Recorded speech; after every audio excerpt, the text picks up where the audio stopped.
आज हम चर्चा करेंगे दैनिक जीवन में आहार सामग्री की, जिसके अंतर्गत दैनिक जीवन में आहार, खाद्य पदार्थों का वर्गीकरण, जीवन के विभिन्न चरणों में आहार योजना, दैनिक संपूर्ण आहार आदि।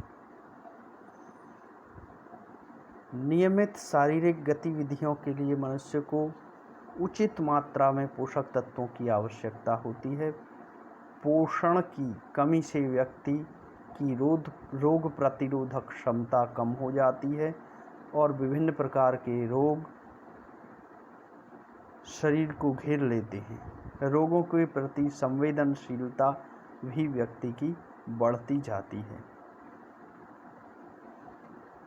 पश्चिमी सभ्यता के अंधानुकरण, बढ़ते शहरीकरण, वैश्वीकरण, प्रसंस्कृत खाद्य पदार्थ और बदलती जीवन शैली के कारण आहार में कई प्रकार के बदलाव आए हैं। अधिक ऊर्जा, वसा, शर्करा या सोडियम से भरपूर आहार हम लोग लेने लगे हैं, जिसके फलस्वरूप अपर्याप्त मात्रा में फल, सब्जियां, रेशेदार आहार, संतुलित आहार का ना लेना बीमारियों का कारण होता जा रहा है। खाद्य पदार्थों के वर्गीकरण को देखा जाए तो ऊर्जा से भरपूर खाद्य पदार्थ जैसे कि कार्बोहाइड्रेट, वसा, साबुत अनाज, बाजरा, वनस्पति तेल, घी, मेवा, तिलहन और शर्करा आदि हमें पर्याप्त मात्रा में लेना चाहिए। हड्डियां मजबूत करने वाले आहार जैसे दलहन, मेवा, तिलहन, दूध और दूध से बने उसके उत्पाद जिसे कि आधुनिक भाषा में डेयरी प्रोडक्ट हम लोग कहते हैं। सुरक्षात्मक खाद्य पदार्थ, विटामिन और खनिज, इनमें हरी पत्तेदार सब्जियां, अन्य सब्जियां, बीन्स वगैरह, दूध और दूध उत्पाद, साथ ही फल, मेवे आदि होते हैं। जीवन के विभिन्न चरणों में आहार योजना की बात की जाए तो पोषण सबके लिए आवश्यक है। प्रत्येक व्यक्ति के लिए पोषक तत्व की ज़रूरत अलग अलग होती है। उसकी आयु, लिंग, कार्य आदि के आधार पर उनकी पोषक तत्व की मात्रा अलग हो जाती है।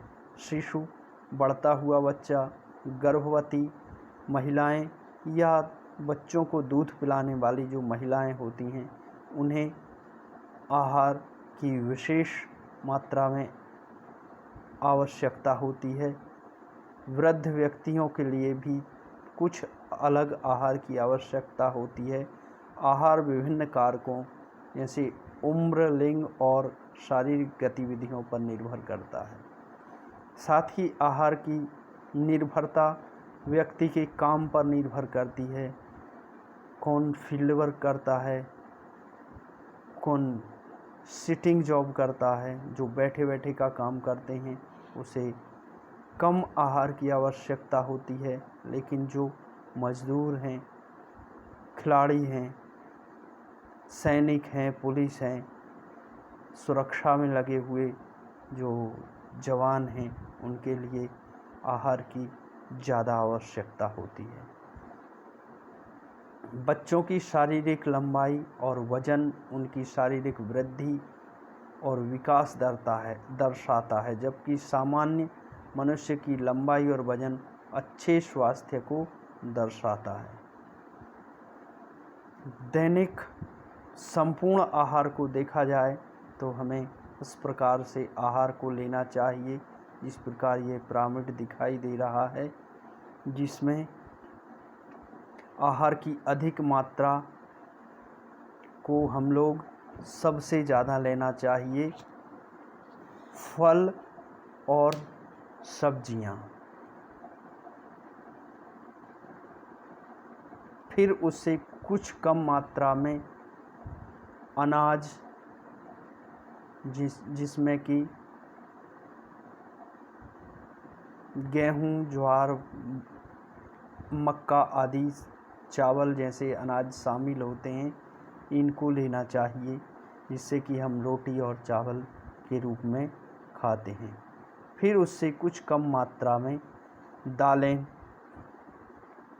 या बीन्स और उसके साथ ही लीफी वेजिटेबल्स, हरी पत्तेदार सब्जियां लेनी चाहिए और उससे भी कम मात्रा में घी तेल का उपयोग करना चाहिए,